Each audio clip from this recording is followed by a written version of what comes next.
ईश्वर ने हमारे भाग्य में जो लिखा है उसे हमसे कोई नहीं छीन सकता, लेकिन अगर हमें अपने ईश्वर पर सच्चा भरोसा है तो हमें वो भी मिल सकता है जो हमारे भाग्य में नहीं लिखा होता।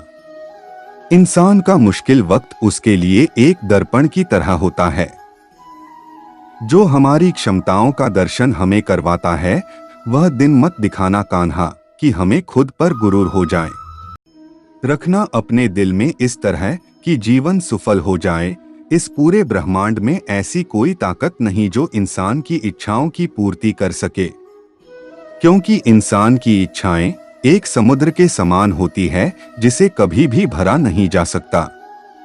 जो दूसरों की तकलीफों को समझते हैं, जिनमें दया है, दिल से अच्छे हैं, उन्हें दोबारा जन्म लेना नहीं पड़ता। अगर कोई मनुष्य हमारे साथ बुरा कर रहा है तो उसे करने दो, यह उसका कर्म है और समय उसके कर्म का फल उसे जरूर देगा। लेकिन हमें कभी भी किसी के साथ बुरा नहीं करना चाहिए, क्योंकि यही हमारा धर्म है। दुष्ट लोग अगर समझाने मात्र से समझ जाते तो यकीन मानो महाभारत कभी ना होता। श्री कृष्ण कभी भी हमारा हाल नहीं पूछते, पर वो हमारी सब खबर रखते हैं।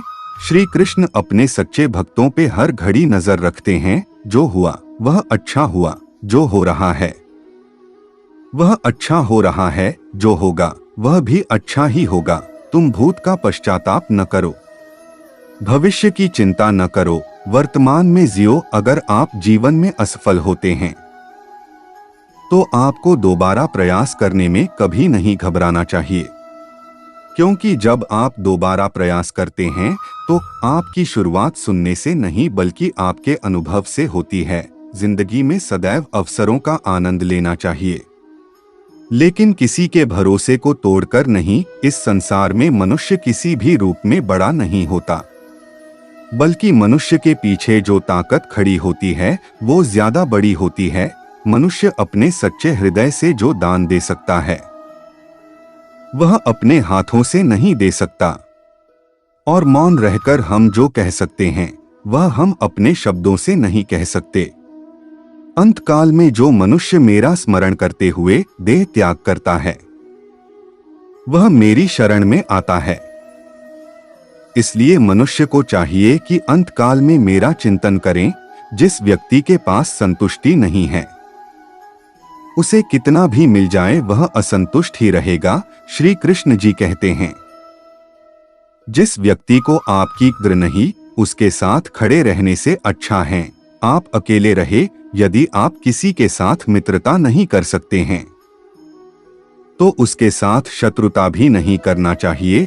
जब आपके जीवन के चारों ओर हताशा और निराशा हो, जब दुखों ने आपको हर जगह से घेर रखा हो, तब आप सच्चे मन से कृष्ण जी के नाम का दीपक जलाना और अपना सब हाल श्री कृष्ण को सुना देना। श्री कृष्ण स्वयं आपके सब दुख हरने आएंगे।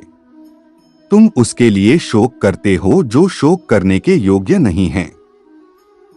बुद्धिमान व्यक्ति ना जीवित और ना ही मृत व्यक्ति के लिए शोक करते हैं। मनुष्य का जीवन केवल उसके कर्मों पर चलता है। जैसा कर्म होता है वैसा उसका जीवन होता है। क्रोध की अवस्था में भ्रम जन्म लेता है। भ्रम बुद्धि को नष्ट कर देती है। बुद्धि के नष्ट होते ही व्यक्ति का पतन हो जाता है। प्यार और तकदीर कभी साथ नहीं चलते, क्योंकि जो तकदीर में होते हैं उनसे कभी प्यार नहीं होता, और जिससे हमें प्यार हो जाता है वह तकदीर में नहीं होता। खाली हाथ आए खाली हाथ वापस चले जाओगे। आज तुम्हारा है, कल किसी और का था, परसों किसी और का होगा।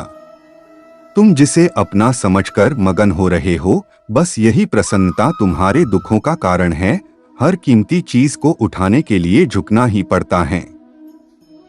माँ और पिता का आशीर्वाद भी इनमें से एक है। वह जो सभी इच्छाएं त्याग देता है, मैं और मेरा की लालसा तथा भावना से मुक्त हो जाता है, उसे शांति प्राप्त होती है। अगर व्यक्ति शिक्षा से पहले संस्कार, व्यापार से पहले व्यवहार और भगवान से पहले माता पिता को पहचान ले तो जिंदगी में कभी कोई कठिनाई नहीं आएगी। फल की अभिलाषा छोड़कर कर्म करने वाला पुरुष ही अपने जीवन को सफल बनाता है। स्वार्थ से रिश्ते बनाने की कितनी भी कोशिश करें, वो कभी नहीं बनते हैं। और प्रेम से बने रिश्तों को कितना भी तोड़ने की कोशिश करें, वो कभी नहीं टूटते। जीवन में समय चाहे जैसा भी हो, परिवार के साथ रहो। सुख हो तो बढ़ जाता है और दुख हो तो बट जाता है। जब आप प्रभु के साथ जुड़ जाओगे तो आपकी परीक्षा आरंभ हो जाएगी। कुछ लोग इसे दुख समझते हैं तो कुछ लोग प्रभु की कृपा।